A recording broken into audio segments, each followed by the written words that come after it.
Hello, everyone. This is Brian Schwartz from SoftTech, and you're here for another exciting episode of Tech Reads. This is actually episode 24, believe it or not.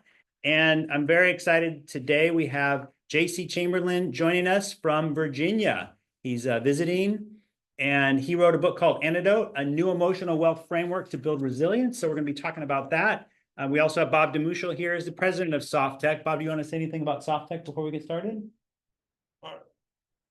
Nothing specific? Soft tech is really designed to create soft tech moments, and soft tech moments are events that ignite a conversation within the community. And that's our core mission of what we do. Yep, and we were just telling AJ who's joined, or Al who's joining us remotely, that if you have a special interest group that you'd like to start, reach out to us. We have office hours here in San Luis Obispo where we meet, and we have conference rooms available to support these special interest groups. So if there's anything that you want to explore with others, this is the place to do it. We also have the same in Santa Maria community.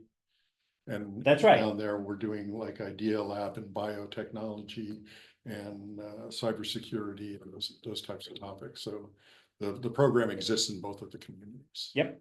And also joining us is Kevin and Rick. Thank you both for joining us. And there'll be some open Q&A here, but to get started, JC, why don't you just give us the real high level overview of what Antidote is and what inspired you to publish it? Sure. Antidote is an emotional wealth framework that gradually revealed itself to me because I was hit by a car going 55 miles an hour. And on your bike? On my bicycle, and I was thrown 100 feet, and I wound up in an ER. I woke up in an ER, and I was paralyzed. And there was a guy holding my left hand that I'd never seen before when I woke up. And I struggled with that because he was holding my left hand, and I was not able to hold it back in return. It's kind of a natural tendency that we have if someone's holding our hand to want to give that back. And it turned out to be the driver who hit me. And it transformed my whole journey to realize that he had done the right thing to come to the ER, to follow the ambulance. And, he was the first person that I saw when I woke up, aside from the surgeon who was stitching up my chin and my forehead. And so that was the beginning of a journey where I discovered that there was already love all around me that came through these different elements that emerged as the emotional wealth framework. Okay, and you've had a few more setbacks in really the last, 15 years. Maybe talk about your cancer journey as well, since Sure. That's an important part of it. About eventually I recovered, and I learned to walk again. And I was able to get on a bicycle again, and they had predicted that I would not ride, probably would not ride again, but that if I worked very hard, I would be able to walk. And so it was a couple of months after I got that news that I got on an indoor spinning bike, and I certainly felt like an uncaged bird when I was able to get back on something with eventually might have two wheels. And over the next several years, I learned to ride again and gained enough confidence that I could ride on my own again. And then about 5 years into that recovery journey, I was diagnosed with a very aggressive prostate cancer. And I learned that I had already developed this network of things, this framework of things that supported me through the recovery from being hit by the car, that I chose to bring into play to help me address going into surgery and then coming out of surgery and recovering from prostate cancer. And people encouraged me to tell that story, and that's eventually what wound up becoming the book. And I mean, you were you've had setbacks and things that you've overcome throughout your entire lifetime, starting very young. And we were talking this morning a little bit about, you developed resilience as, I wouldn't sort of a superpower, but from a young age, your mom instilled in you the importance that you are resilient and that you needed to have that to survive in the world. Maybe Right. talk a little bit more about Right. I that. think from a very early age, she, in moments when that called for reassurance, my mother was fond of saying to me, don't worry, nothing is going to be okay. And it's easy to be a skeptic of that kind of commentary when you're 5 years old. But gradually I realized that she meant it. And once you make that kind of paradigm shift, I think when you understand that the world is going to dish up a life to you where things are not going to go your way, it changes how you approach the world. And her goal was ultimately for us to be maybe on the over-prepared side for life, right? We needed to be above and beyond what we needed in order to get through life to just be okay. She wanted us to excel.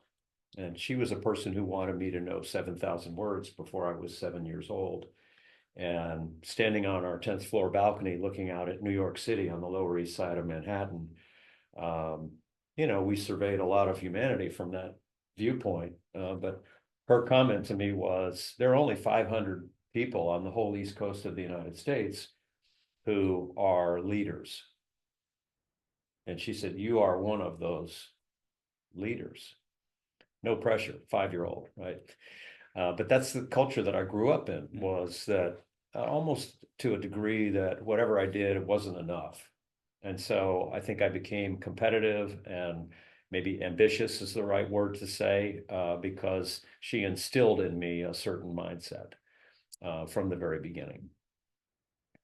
Did you feel like you were called out, you were unique from that perspective, and that you just had to always rise above the circumstances that you were given as a leader? Or, I mean, from the early days? I think I grew into something from an early age. When you present kids with wooden blocks, they'll do different things with those wooden blocks. But in my kindergarten class on the Lower East Side of Manhattan, and in public school #1, which is where I went to school that age, we had these blocks, and I became the master architect of a skyscraper that I had my kids, that I went to school with. I had them build it, and I instructed them to, how I wanted to look, the on-ramps to the skyscraper and how the skyscraper should be structured. And I realized that later on, it really became a pattern for me, that I wanted to be kind of at the front of the room, giving people, whether it was inspiration or leadership, that fell to me. And that was something that repeated itself a little bit later on in life also. Yeah, I mean, so you could argue the nurture versus nature. You were born leaders to the extent that your circumstances, your environment fostered that. So it sounds like your mom was really pivotal early on in sort of instilling that. So there was some nature, but it was mainly nurture, that she expected that from you. Right. She did have And expectations. is your brother in the same boat? Yeah, he knew at age 4, we would sit side by side reading the Time Life series. They had a whole series of books, and he really loved the book on medicine. And he would read it to me, as soon as we could read books together. And he said, I'm going to be a doctor. And he knew that at age 4. Mm-hmm. And I'm sure that he had his own commentary with my mother about, what did he want to do? What did he want to be? And I think she nurtured that, and she helped us dream big when we were very young, about what it was that we wanted to be. And I knew that at that same age that I wanted to be an architect of some type. And what I could see out the window of my 10th floor bedroom in New York City was the Empire State Building. So that was the paradigm that I grew up in, from a very early age, was that there are skyscrapers around me. And so that was what I imprinted on, was that. And my brother has now, been an obstetrician for 35 years. And he was a leader in his field with hormone replacement therapy and lectured all over the world. And I think I witnessed that, in his own life. As a child, my parents published a marriage enrichment manual together. They conducted, seminars in churches all over the state of Ohio. And my father was a published author at an early age, when I was young. And then he continued to publish throughout his career. So for me to write something and publish it, I'm not going to say it was necessarily an expectation that would happen, but it was certainly okay to have that expectation that maybe someday the outcome of my life would be that I would write something. Well, and you've done it later in life, but under a lot of wisdom, earned experience. You knew what you were talking about at this point. So the wealth framework, there's basically 7 aspects to this, and you sort of created this methodology or model, if you will, to help people grasp them. So why don't you touch on each of the 7 frameworks kind of in your own words and how they all kind of come together? Sure. It really started out as 6. Okay. And I had this eventually revealed to me, but it started out from my experience in Boy Scouting, where kids would come to me and they'd say, I really want to be like you, Mr. Chamberlain. And I say, well, the goal is not for you to be like me, it's for you to be the best version of you. And they would say things like, well, what do you mean by that? What does that look like? And over time we would build a trust relationship, and kids would come to me and they'd say, boy, I really want to go to this concert, but my parents are saying no. And I would say, well, how is your emotional bank account with your parents? And they would look at me like, with a blank stare. What do you mean by that? What's an emotional bank account? And I said, well, do they trust you to care about them, to be responsible? These are things that we teach in scouting, but how's your account with your own parents? And so gradually I would explain to them that it was like a savings account. You have a savings account, you earn some money, you save it, it earns interest. That's a dividend. And so that concept grew into the network. Eventually had to figure out why it was that I survived this terrible bicycle. I was hit by a car going 55 miles an hour. I was on my bicycle, and somehow I survived that. And so I was searching for why it was that I survived this accident. And honestly, in the ambulance, I had a face-to-face with the higher power. That was, I didn't need ears or a mouth to have this conversation. And it was just an extraordinarily clear communication with God. And I was welcome to ask anything. So I said, why me? Why this? Why here? What do you want from me? And God said, there was a fatal accident in your future that only I can see. And because I'm not done with you, I chose this accident because it's survivable, but it will change the course of your life so that today is not that day. And the fatal accident will no longer be in your future. And 90 minutes later, I woke up in an ER. And there's this guy holding my hand. And on the other side, after the surgeon finished sewing up my chin, I could see my girlfriend standing there, and she was holding a sponge to my lips, which was all I was allowed to drink. And I looked up at her. I was in a neck brace, so I realized right away something was wrong. Why do I need stitches? Why am I in a neck brace? And so she said, well, you were in a bad crash with a car, and you're now in a hospital, so you're in a safe place. And the next thing that occurred to me was, is my bike okay? Because that was something that my mother always asked when we would crash. She would run to the bike and she would say, is the bike okay? Because she knew that if the bike was okay, I could get back on it and I could finish the race. And this was what drove her, was to finish and to be the champion. And that crashes were something you could sort of expect in life. But if the bike was okay, you could finish. And so that became my paradigm. Initially, I got back to her and I said, I think I know why I survived this. Here are the 6 elements of a framework that I think helped me survive this. And the first element was health. So by building a deep well of health, we have this incredible resource to survive something. And you have to work at that. Obviously, it takes sacrifice to have to build muscles, to build endurance. And so from an early age, I was kind of a sickly child, and I had rheumatic fever when I was age 4. And by age 6, they said to me, you have a damaged heart valve. And so you're not going to be able to do sports. So when you're 6 years old and somebody tells you that you're not going to be able to do sports, that's kind of a crippling commentary. And all I wanted was a baseball and a glove and a bat. I wanted the thing that I couldn't have. And so gradually, I realized that I could do something else, right? So I kind of pivoted from that situation, which was a bad situation for a 6-year-old to hear that you're not going to do sports.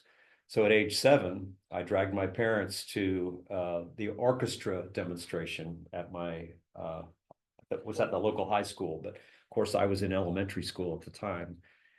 And I begged them to buy me a violin, because that was the thing that I really wanted to do. I wanted to play the violin.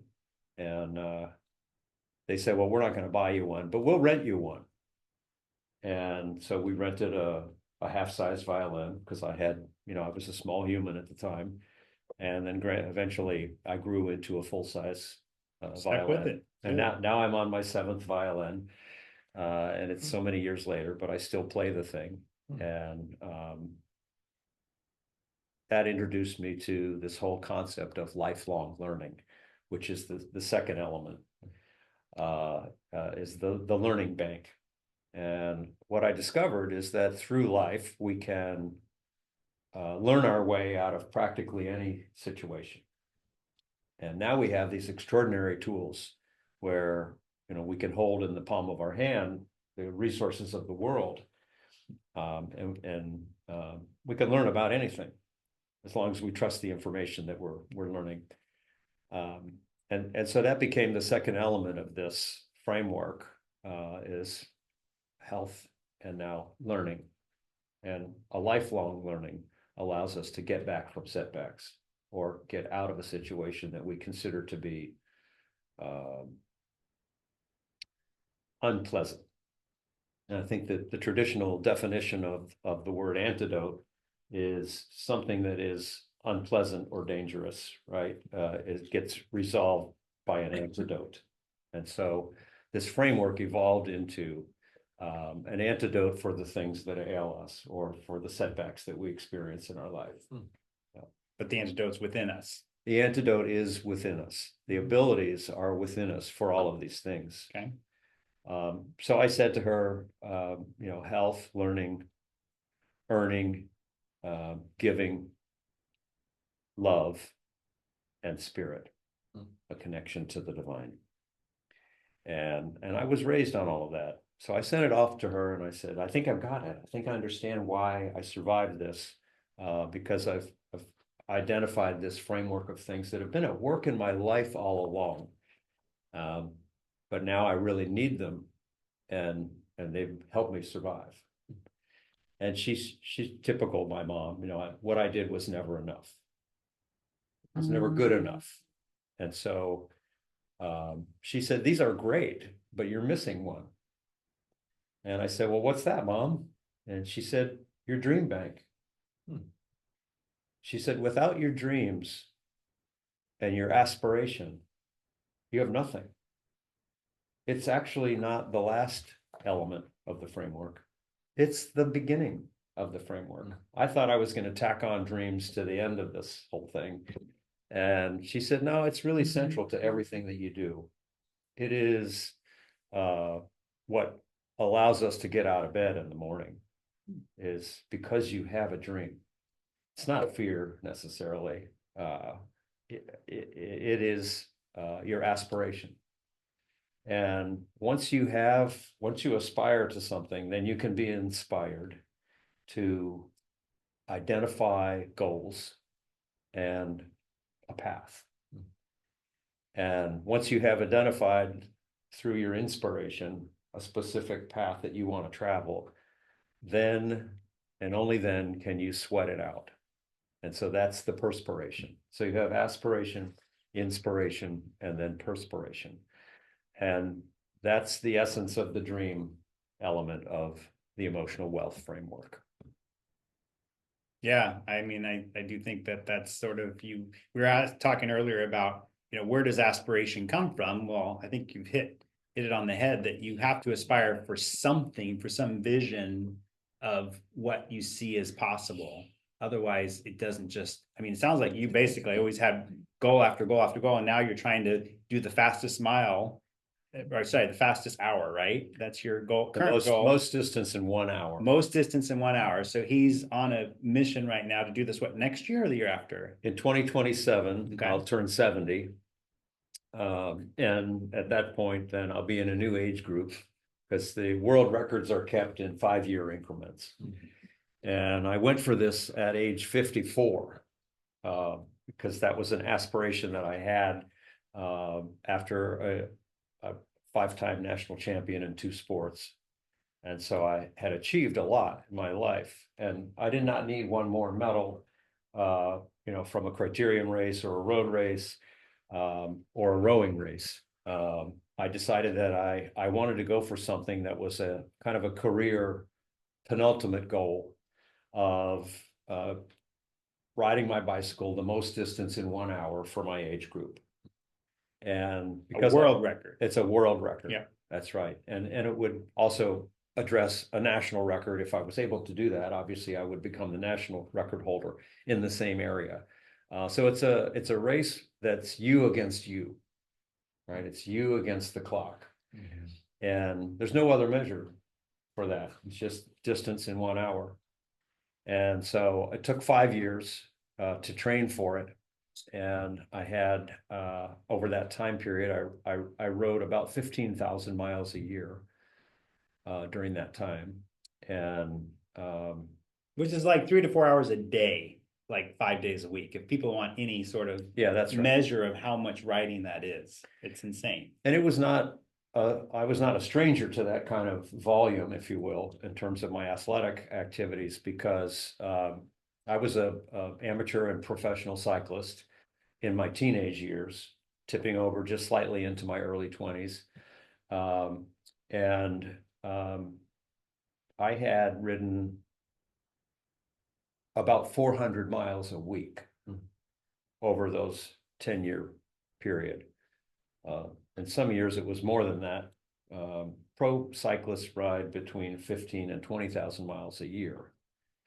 So for me to put in 15,000 miles a year, I realized that was probably what I was going to need in order to get myself in my 50s, to get myself back to the US pro level, where I could reasonably consider that I might set a world record. If I could set a national record, maybe it would be in the range of a world record. So that was my goal. It was a big overarching goal. And I began working with a coach, and I put in the time so that I had a reasonable assumption that I could reach the goal. The problem was that I was in the upper end of my age group, right? And there were plenty of people out there who were trying to do the same thing. So I wound up at my age 54. So I was at the top end of my age group for that. And I wound up riding 26.1 miles in an hour, which was a personal record for me. And it was not a world record. So I was about 3/4 of a second per lap Sure. Yeah. off the world record. Jeez. Okay. And you were going as hard as you could. No, you had nothing left in the tank. That's right. Yeah, I had to have somebody help me get my feet off the pedals when I finished that because I had nothing left. So I didn't leave anything out there. And I felt like I had done the very best that I could. And that's what I got. And it was good enough for that day. And I decided that I would do it again. I wasn't sure when I would do it again, but ultimately I had made a choice that I would try again to do it. And 2 years later, I got hit by a car when I was out training. And that was a huge setback that resulted in me discovering, these elements of my life that were already present that I had not relied on. I had not named these elements of my life, but they were there. And if I hadn't been hit by that car, I never would have discovered this. I wouldn't have been forced to discover this. And so I'm grateful for that I was the first one who came through the intersection that day, that I took the hit. And I had the physical strength to survive that hit. And it brought me through to not only surviving, but thriving. And I thrived because I had these other things going on in my life. Well, I mean, I often ask people, what is your life philosophy, and can you even distill that down? I say mine is fluid. Like I'm open to a shifting life philosophy, and I think it mirrors sort of the circumstances I'm in and the era in my life. But having sort of a core kind of foundation, I think, is helpful for someone to kind of, it's an inner thing, so no one can take it from you, no matter what's happening out there. You sort of, all the things that you talk about in Antidote are, no one can take them to you, no one can give them to you, but you essentially develop them within yourself. And we were talking about, can you develop resilience later in life? And, I have a lot of respect for Bob because he served in the Army and he went through boot camp. And I kind of wish I had gone through a little bit more earlier in life. Sort of, I'm very fortunate that I haven't had a lot of setbacks and struggles, but at the same time, I know there's a lot of other people out there like me that the resilience muscle hasn't been necessary to get to where we are in life. So I was just curious your thoughts on, we be out looking for opportunities for grit, like putting ourselves into circumstances that will really test us and are very scary? Like, is that something you've sort of sought out? It sounds like you seek out very uncomfortable ambitions that you're really going to test your resilience. Yeah, I think that became a pattern for me. And some people say that that's the adrenalated life, that you seek out situations where you're challenged beyond what you think your resources are. And I found myself in those situations frequently. It was often said about me that I would bite off more than I could chew and figure out a way to chew it. And when I was in college, part of the senior year exercise is to write a extensive research paper. I was a student at Princeton at the time, and I was really afraid of nuclear energy. That was something that I didn't know anything about. And I figured that I had resources around me that could teach me about it. And I figured, I was a student of urban policy at the time. That was an outgrowth of my interest in architecture. And if we're going to build cities, we need power to drive those cities. And nuclear power was the thing that was being really referred to at the time as unlimited power that we could use as a resource. And they were testing at the time a new type of nuclear reactor that had the capacity to produce plutonium out of uranium. And plutonium is a weapons grade version of uranium. And this particular reactor was funded by the US government, and it was a research project.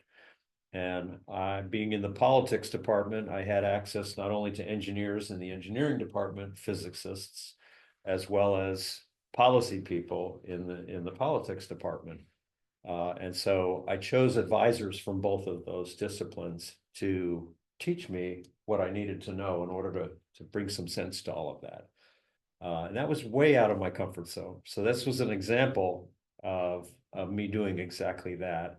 And I wound up, getting an honors grade on my senior thesis, which we could say was my first 180-page book.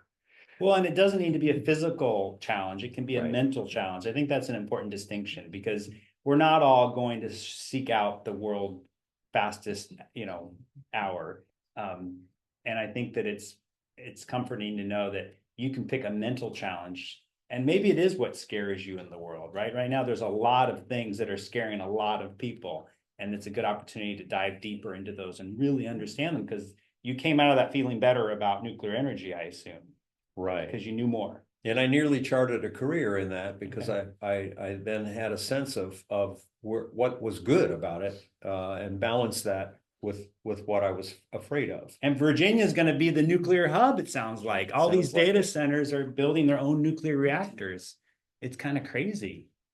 What came out of all of this was that I realized that we each have a positive balance in each one of these emotional bank accounts that are enumerated in the book.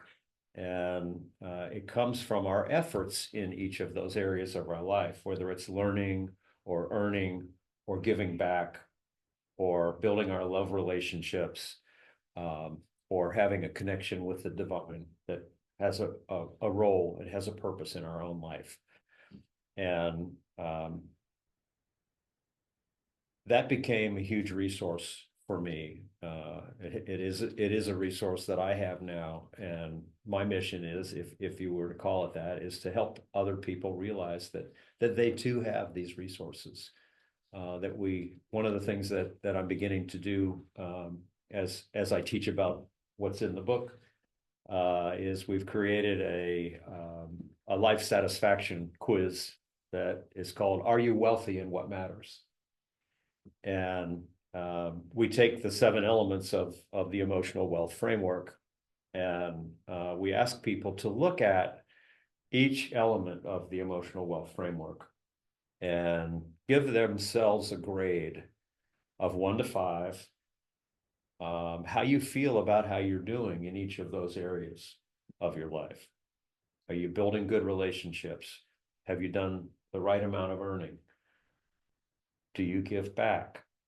Do you have a connection to the divine? How are you doing with your dreams? All of those things become a resource for you. And there's some people who come up short. The goal is to get 5s all around the circle, right? That's right. Well, the goal might be to get 5s if Okay. if that becomes your goal. Absolutely. A lot of people give themselves a 1, or they say, I feel like I'm in a deficit. Yeah. Like I have in my relationships, I've just been divorced, or I lost my job in my work, or I got downsized out of a job that I intended to have for a long time. And so people suddenly are faced with this assessment of where are you today? And others can give you this assessment. I think we've talked about the importance of you having a little bit of a bias as opposed to others being a little more honest. Like maybe our spouses, if we're fortunate, to have a good spouse, they can kind of be honest with us. But I know that's something too you're exploring, is this sort of, I know it's been out there, the 360 evaluation, but this Right. is more at a personal level. You don't need to Right. be a CEO and spend big bucks to get this evaluation, right? Right. And I think that's something we can evolve on your website in the future, is give people the ability to go in and anonymously grade you. Mhm. You get the data, you don't know who it came from, but imagine how valuable, because you thought you were doing good in the love department, but you know what? You're taking your relationships for granted, and the people feel that, and you wonder why your relationships aren't as strong as they could be. We think of it as a radical self-kindness, right? Is giving yourself taking this life satisfaction quiz that, of course, is in the shape of a wheel because I'm a cyclist. And so we've evolved this quiz format to a wheel shape. And we look at the areas of your life where you're doing well by your own assessment. Are you giving yourself a 4 or a 5 in that area? And if that's true, how did you get there? Because I believe that success leaves clues about how we can pattern ourselves on things that were successful for somebody else. And I think it leaves people feeling pretty good when they see that they gave themselves a high score in one particular area of their life. And we look at the resources that it took for them to get there. And then we look at the areas where they gave themselves a low score. And that allows us to then analyze what kind of resources do you think you might use in order to raise that score. If that's a goal for you, is to improve in that area, and maybe 5's, is the ultimate goal, that you'd like to have good balance in your wheel of life. And that's kind of where we are now in terms of helping people see that about their own life, that we have a positive balance. It might not be where we want it to be, but we can use certain resources that we have available to us to build that balance, to become more balanced, to have a true north that allows the wheel to roll smoothly. Before I open it up for questions in the room, Al or Karen, do you guys have any questions for JC? Hi, Karen. Hi. First of all, thank you for sharing your story. It is really inspirational, and I look forward to reading the book and looking at the framework. My question was, where do you plan on taking on the hour record? Is it T-Town or Rock Hill, or is it out here at Velo Sports Center? Tell me this again. Her husband's a hardcore cyclist, so she rattled out a And few. myself. Okay. Yeah. I was wondering. I guess these are venues, right? Yeah, where are you doing the hour record? I assume it's on a track. So I've ridden about 437,000 miles since 1970. And I rode about a third of those miles, of my lifetime miles, I rode on velodromes. Yeah, okay. So Are any you one doing, of those that yeah, you can name, I've probably ridden it. so where are you doing the hour record? I've ridden a lot at T-Town. I've probably somewhere in the range of 30 to 50,000 miles that I've spent at T-Town alone. Nice. And I was, in fact, I became a national champion there in my 50s, Very cool. where I got a silver medal in the team pursuit. Nice. And I also, during that same time frame, I won 5 medals at the regional championship for Virginia, Maryland, and DC. Nice. Yeah. So did you pick a venue for the hour record? Yeah, actually, I'm going to go to higher altitude. Oh, okay. Because you get an advantage Yep. of being at higher altitude of about 1 second per lap if you Yep. get up to around 5,000 feet. Yep. And the last time that I did this effort, I did it in LA, in Carson. Yeah. Yep. Velo Sports. Yeah. At the track there. And you're at sea level. Yep. And I was only off the world record by 3/4 of a second per lap. Wow.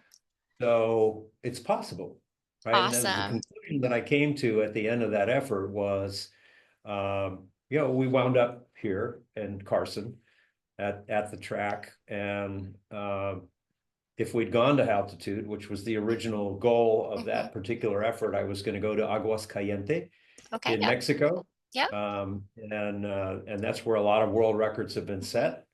And when I was a teenager at age 13, I watched Eddie Merckx finish a stage of the Tour de France. Wow. And he had just won that stage riding solo at 28 miles an hour.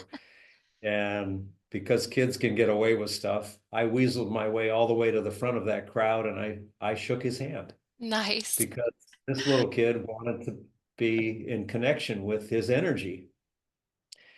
And, to me, he was a champion. I wanted to be like that. And it was 41 years later when I was Wow. planning to do my world hour record attempt that I had an opportunity to shake his hand again. Oh, that's incredible. Great And story. so I practiced up my French, and I brought my one piece skin suit that I was going to wear. I had aerodynamic arms, and everything about the suit was super aerodynamic. And I brought it to this opportunity to meet with him. And I practiced up my French, and I said to him when I got to shake his hand again, will you please sign my jersey over the heart? And I will carry the strength of Nice. your heart with me for the hour. And he leaned back and he smiled at me, and he said, your French is very good. And he said that in perfect English. And That's great. he's Belgian. And so it was all in good humor for him. And he said, of course, I'll sign your jersey, and I wish you the very best, and I hope you break my record. And that was a lesson for me, is that here's this guy who's not only set the world record for the hour, it's been broken repeatedly over the years, and he even broke his own record because of his extraordinary gift and effort. And here he was telling me, I hope you break my record. That's incredible. So it was a Thanks. good lesson for me. Thank you. Yeah, I taught track at the Cleveland Velodrome, so I figured it wasn't going to be Cleveland. It had to be higher altitude. So good luck. We'll be rooting you on. That's really awesome. That's a Thanks. 160-meter track. It's a short one. Yep, short and steep. Yeah. Okay, Al. Thanks, so Karen. much. Anything for JC, Al? Yeah, so I agree with the framework. You mentioned being a workaholic, something I can absolutely relate to. And the thing is, when it comes to balance, I've never seen that as something that really has worked in my life. Or I'm an alignment coach. I deal with clients, and I've never seen that.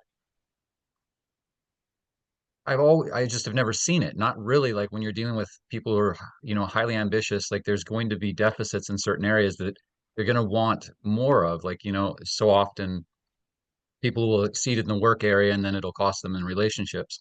And so I'm just wondering, what do you do when you have somebody who's, excelling in health, excelling in earning, and then maybe one or two of the other areas they're low at, but if it looks like if they were to spend more time in those areas, it's going to cost them in the areas that are the things that are that are driving the dream. Good question, Al. Right. That's great. We used to ask, how many Californians does it take to change a light bulb? And of course, Okay. the answer is, well, first the light bulb has to want to change. Okay. Got it. And so I think when I encounter this in my consulting, where, we see somebody that comes with a deficit in a certain area, we have to look at what are your goals and start there. And then from there, correctly enumerate your goals. Why do you want to get there? And then look back on where you already have assets, right? And this is what eventually brought me to diving deeper into the earning part of your life. Because I was not a saver. I never planned for retirement. I just didn't do a good job of that in my life. And so I had deficit there. And one thing that I learned through my athletic career was that I was coachable. And that made a huge difference for me in the outcomes, right? I made a lot of incremental performance enhancements or performance improvements because I would listen and be coachable. And those became assets for me that I could apply in another part of my life. And so I think that's kind of the way that I use this is, let's look at where you're good and then apply that to your new goal for the area where you're not good, and raise that up. Let's raise up your balance, because it's not nothing, but what is it, right? It's something. And so we can then work to multiply that in your life. Thank you. That was a really good answer. I appreciate it. Yeah. And sometimes it's the flip side of earning, right? is we don't just take when we earn, right? Giving back is an element of earning. And because now you have a resource that you can share. And it doesn't necessarily mean that, and we address this in the area of giving, the giving element of the emotional wealth framework, that you don't have to give money. You don't have to necessarily give a physical resource. You can be a mentor, right? And which is what you're talking about, is mentoring someone to help them improve their life. That's an element of giving that doesn't require cash, maybe just requires a little bit of time. But you've already built this incredible resource in your life because you have experience. Well, and Al, you make a good point, because I think that in times of my life, I've gone overboard in certain areas at the expense of others. So the giving piece, if I'm too active in the organizations I volunteer for, like I used to do the writers conference, it came at such an expense to my business. So my earning took a dive, but my community was over 5. Like I would say I was giving too much of my time to that. So I backed off from doing that this year so that I can focus back on my business a little more. So there's going to be this kind of constant fluctuation, I think, that happens. And I think you're right. We take things for granted until they become a problem, right? Our bank account's not a we don't pay attention to our bank account until it becomes a problem. And we're like, oh shit, I need to focus on that this month. So I think it's just sort of, you always have to sort of reevaluate where you're at. And you do at the end of each chapter, you sort of ask the reader to sort of do a deep dive and just sort of reflect on, now, where are you today? And those are probably things you need to come back and revisit on a regular basis. Right. This is really a great opportunity for us.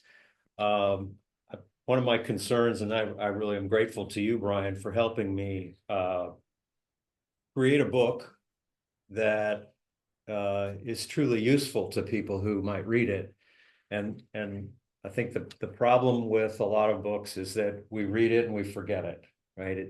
It's really pretty useful to us, but we fail to integrate it into our daily life, into our practice.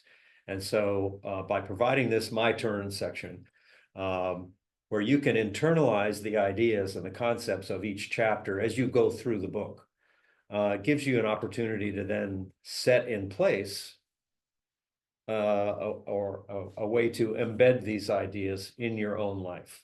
How are you doing? How did you see yourself in the story that was presented in this chapter? One of my friends, who's a quite successful author, read the book, and you might have heard of him. Mention his name. Yeah, you might have heard of him. His name is Michael Lewis. Moneyball, The Big Short, Blindside. Yeah. So I sent it to Michael. We were in college together, and we used to hang out, and we were in the same class together at Princeton.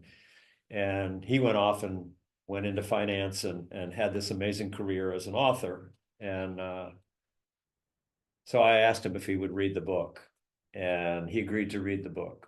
And I said, after you read the book, would you talk to me? And he said, yeah, but I'll just warn you, I don't do blurbs, so I'm not going to endorse your book.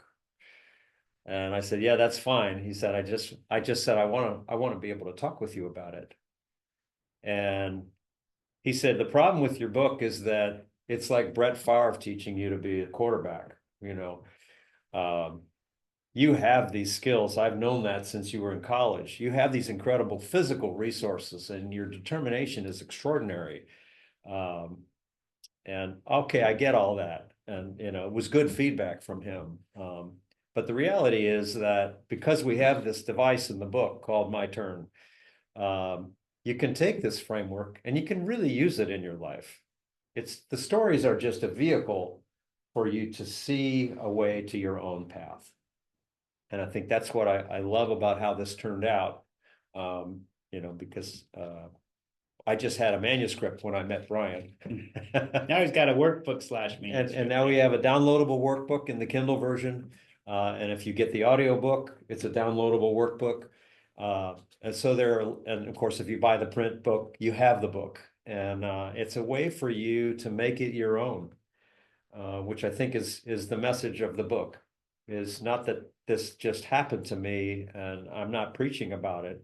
It's that it's an opportunity for us to see the good that's already there in your own life, to see the balance that you have, to work on balances that you feel are low, and raise them up to a point where you feel you have more resilience.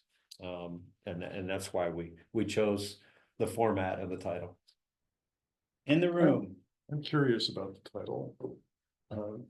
And my question, and I'm trying to say this in a positive tone, but why did you put a obvious and deliberately misspelled word in the title? Right, because you just brought it up, and that's the reason I did that. But it immediately eroded my confidence when I saw it. Yeah, and It so took away the trust did it. in the content when it starts with an obvious gimmicky misspell. Yeah. And so I'm curious as to your thinking of doing that. One of the things that Sam Horn, who was my original book coach before she introduced me to Brian, my publisher, is that marketing messages should be pithy, they should be original, and they should be purposeful. In other words, marketing messages should pop. And when your eyebrows go up and you look at something a second time, There's an anomaly. There's something off. it's an anomaly. And so this is a combination of the word wealth or wellness. And Oh, I got it. I you mean, get it. And so I don't have to explain it to you, but the point is, how many people have called me and said, hey, wait, you have a typo on the cover. And I said, exactly. And you remembered that word. And so in a way, yes, it's a gimmick, but at the same time, it's a way for us to think about the positive combined with an element from the framework. You know, he's got health, wealth, learning wealth, and it's spelled WELLTH in every case, earning wealth, giving wealth, and it's a take on wellness. You got it. No, it's a good point. I got it, but it threw you off. We chose to no, trademark it. what it did was it caused me to, it hit at the trust factor of the content when I see something like that, because I knew immediately what it was. Right. And, but the other thing that I'd like to ask about, and this goes to a lot of your stories, and that is that it seems that your strength comes out of challenges, and Brian, you make a point of taking risks and that type of stuff, but it is, you know, the expression is never waste a perfectly good disaster. And it seems that you have practiced that all the way through, and you seem to want to try to figure some way to avoid all those disasters. And I have successfully till now. But, you know, but, up to this point. but it's about that, it's about the balance of that risk taking that I'd like you to talk to. And you seem to have done a really good job of not wasting your perfectly good disasters. Right. Yeah. And I think it's, you know, Kipling said, we must be broken in order to build anew. Right. Right. We can't get to that higher plateau without a struggle. And same is true in the life of Jesus. If we look at that, you know, we exalt Jesus not for his victories, but for his incredible challenges that he overcame. And at the same time, I think that is our crucible. Once you have made that paradigm shift, that life is not going to deal fairly to you. Things are not going to go okay, right? Don't worry, nothing is going to be all right. And secondly, that my mother loved to say was, remember, we're all in this alone. And you know, at first you would think, wow, JC, you had a pretty awful childhood, you know. And not only is nothing going to be okay, but we're all in this alone. And what she really meant, and eventually what I learned, was that you're responsible for your thread of the great fabric of the universe, right? But that thread of your life is connected to all of us, right? And so we are really a part of something greater than us. that allows us to have strength when we're knocked down. At the same time, we want to be strong as we can be. And what I learned was that by challenging myself, I could grow. And in athletic parlance, it's called peak plateau. So you push yourself with the same workout every day for a week, a month, whatever length of time it is, and you develop a mental determination that allows you to do that and continue going. Especially in cycling, you know, you'll certainly validate this. And then suddenly you're doing the same thing day after day, and now you're up at a new peak. Well, how did that happen? It's because that's the classic way that we grow. The same thing is true in business. We can continue doing the same thing. We're going along, and then something magical happens, right?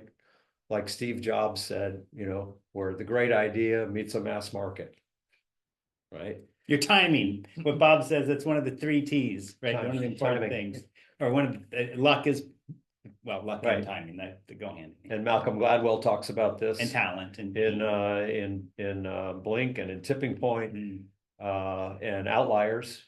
Those are you know 3 of his probably best known books, but especially in Outliers, you know, it's the rule of 10,000 hours.